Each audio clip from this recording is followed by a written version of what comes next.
नमस्कार, राधे राधे। कैसे हैं आप सब लोग। आज जो मैं क्वेश्चंस आपके लिए लेकर आई हूँ चाइल्ड हेल्थ नर्सिंग से लेकर आई हूँ।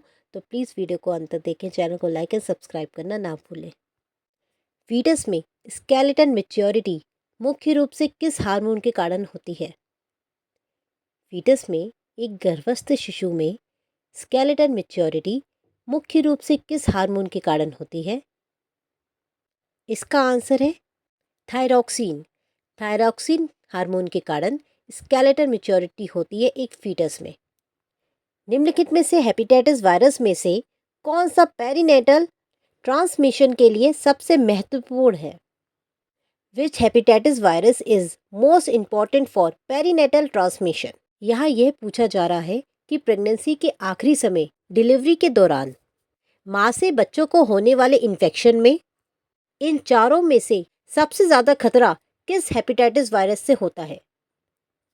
इसका आंसर है C, hepatitis B virus. Hepatitis B virus. Let down reflex किससे संबंधित है। लेट डाउन रिफ्लेक्स किससे रिलेटेड है। इसका आंसर है बी, मिल्क इजेक्शन रिफ्लेक्स, दूध निकलने का रिफ्लेक्स। लेट डाउन रिफ्लेक्स ऐसा रिफ्लेक्स है जिसमें बच्चे के चूसने से या फिर माँ के सोचने से ही स्तनों से दूध बाहर निकलने लगता है। कौन सी इम्यूनोग्लोबुलिन प्लेसेंटा को पार करती है। निम्नलिखित में से कौन सी इम्यूनोग्लोबुलिन प्लेसेंटा को पार कर सकती है और भ्रूण को पैसिव इम्यूनिटी देती है। इसका आंसर है ए, आईजीजी। ए, आईजीजी। नवजात शिशु में श्वसन पर प्रमुख उत्तेजक क्या होता है। यानी कि जब बच्चा पैदा होता है तो वह पहली सांस लेने के लिए सबसे ज़्यादा प्रेरित किस चीज़ से होता है, या फिर कौन सी चीज़ उसे सांस लेने के लिए फोर्स करती है। तो इसका आंसर है सी, हाइपरकार्बिया, CO2 बढ़ना, हाइपरकार्बिया। एब्गार स्कोर में शिशु की जांच कितने समय पर की जाती है। एब्गार स्कोर में एक शिशु की जांच कितने समय पर की जाती है। इसका आंसर है ए, 1 से 5 मिनट तक, 1 और 5 मिनट पर। एक न्यूबॉर्न बेबी में सबसे पहले कौन सी इम्यूनिटी डेवलप्ड होती है। एक न्यूबॉर्न बच्चे में सबसे पहले कौन सी प्रतिरक्षा विकसित होती है। इसका आंसर है A, passive accurate from mother, passive accurate from mother. Neonatal period कितने दिनों तक माना जाता है। न्यूनेटल पीरियड कितने दिनों तक माना जाता है। इसका आंसर है डी, 28 दिनों तक। एक 28 दिनों तक का बच्चा जो होता है 28 दिन तक उसे न्यूनेटल पीरियड माना जाता है। प्री टर्म बेबी को कैसे परिभाषित किया जाता है। एक प्री टर्म बेबी को कैसे आप समझेंगे कि वो प्री टर्म बेबी है। इसका आंसर है B, birth before 37 weeks. 37 weeks से पहले जो बच्चा पैदा होता है वो प्री टर्म बेबी कहलाता है।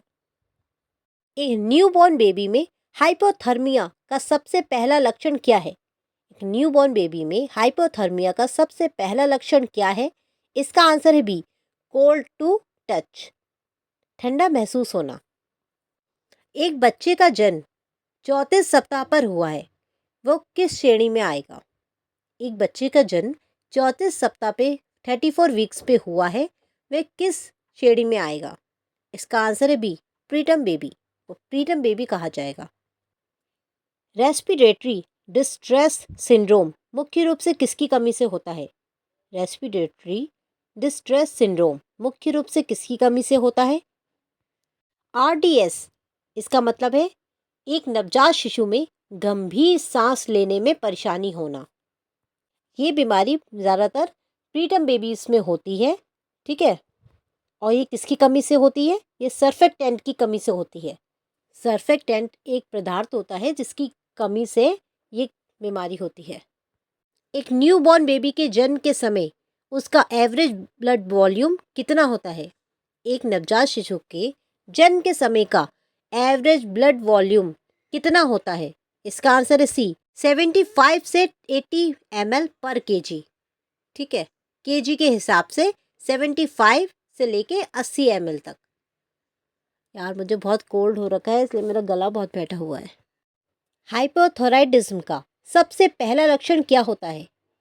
हाइपोथायराइडिज्म का कॉन्जेनिटल हाइपोथायराइडिज्म का सबसे पहला लक्षण क्या होता है? इसका आंसर है बी, प्रोलॉन्ग्ड जॉइंटिस, पीलिया होना। एक न्यूबॉर्न बेबी में फिजियोलॉजिकल जॉइंटिस कब चरम पर होती है? एक न्यूबॉर्न बेबी में फिजियोलॉजिकल जॉइंटिस कब सबसे पीक पे होती है? इसका आंसर है सी, 48 से 72 घंटे पर। 48 से 72 घंटों में। एक नवजात शिशु में हाइपोग्लाइसेमिया का सबसे प्रारंभिक लक्षण क्या होता है? एक नवजात शिशु में हाइपोग्लाइसेमिया का सबसे स्टार्टिंग में जो लक्षण होता है, साइन होता है, वो क्या होता है? एक नवजात शिशु में हाइपोग्लाइसेमिया यानी कि ब्लड शुगर का कम हो जाना, उसका पहला लक्षण क्या होता है? इसका आंसर है बी, चिटरीनस, चिटरीनस। आशा करती हूँ जो मैंने आज आपको क्वेश्चंस बताए आपके काम आएंगे, आने वाले पेपरों के लिए यूजफुल साबित होंगे। तो प्लीज़ चैनल को लाइक एंड सब्सक्राइब करना ना भूलें। Thank you.